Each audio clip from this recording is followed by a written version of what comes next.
During the summer course, Cécile Chérier and I had 4 sessions to discuss the impact of social protection on the rest of the economy and for the households and the rest of the social fabric in societies. Of course, this is a very complex problem, and it's hard to summarize that in a couple of minutes. Nevertheless, I think the overall conclusion after the 4 sessions is that, in general, social protection systems do have a very positive effect on the livelihood of the people that they serve. In terms of poverty reduction, a lot more households that were able to make ends meet.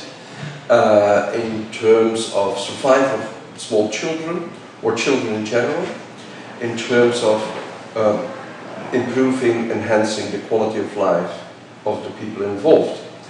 This quality of life, or this improvement for the quality of life, was especially and is especially important for children. More children went to school or go to school among families that are supported by social protection. More children have decent nutrition, less malnourishment. More children, more people have access to health services because they can pay for it and because they are available. A good deal of the course has been used to discuss methodology to try to estimate the impact of social protection on the economy and on the people that it serves. That's not an easy thing to do because experiments are quite difficult to implement in this area. Where we do, they seem to confirm what I said earlier. Sorry.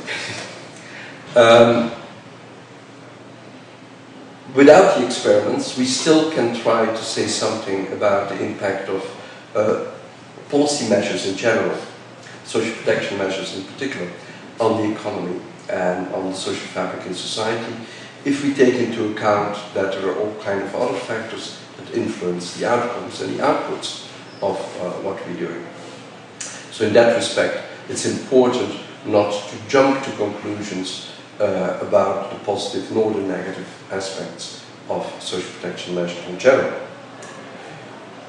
An whole session was devoted to what we know already in low and middle income countries and the effects of social protection instruments on the economy in these countries.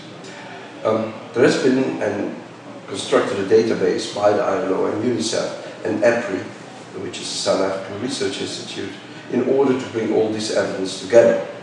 Again, summarizing this evidence of a couple of hundreds of studies is impossible, but the website that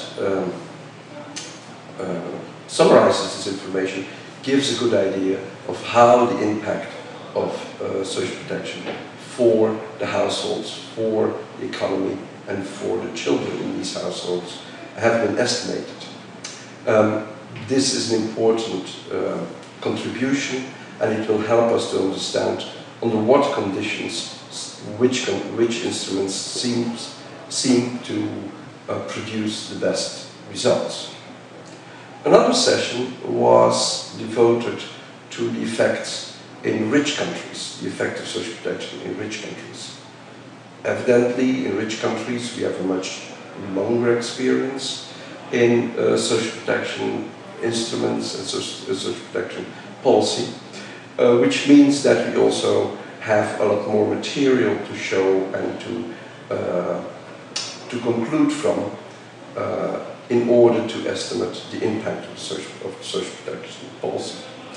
In these countries, it's evident that a couple of things are evident. First of all, that the impact on poverty reduction is massive.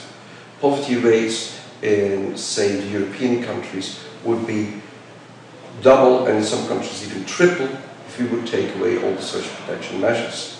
Poverty rates would be as high as 30 and 40% in countries like Denmark, Belgium, and the Netherlands. but they're lower than 10% if after all the corrective social protection measures have been taken. So these are important effects. In the same group of countries, we also have a lot of research on some of the negative aspects of social protection, which are usually seen as disincentives for the people that are involved, are receiving social security or social protection benefits in order to make their own decisions in their life.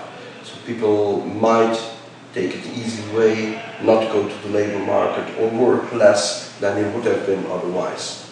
Again, these effects are illustrated and estimated, and everything points in the direction that there is some effect, some negative effect in that respect, but that this negative effect is very small. Finally, something important that has to be concluded for the rich countries is that if we look at the rich countries, we see different mixtures and different policy mixes in social protection. This leads to different outcomes, but also to a high similarity in outcomes. So it means that different packages can lead to the same results. That there is no single package that's, say, the silver bullet in order to solve the question of what type of social protection to implement. That's a lesson we learn from rich countries, and it's a lesson that probably gives also hope for low and middle income countries in order to formalize or design their social protection system in a way that fits their reality, nevertheless resulting in the positive results that we have seen in other countries as well.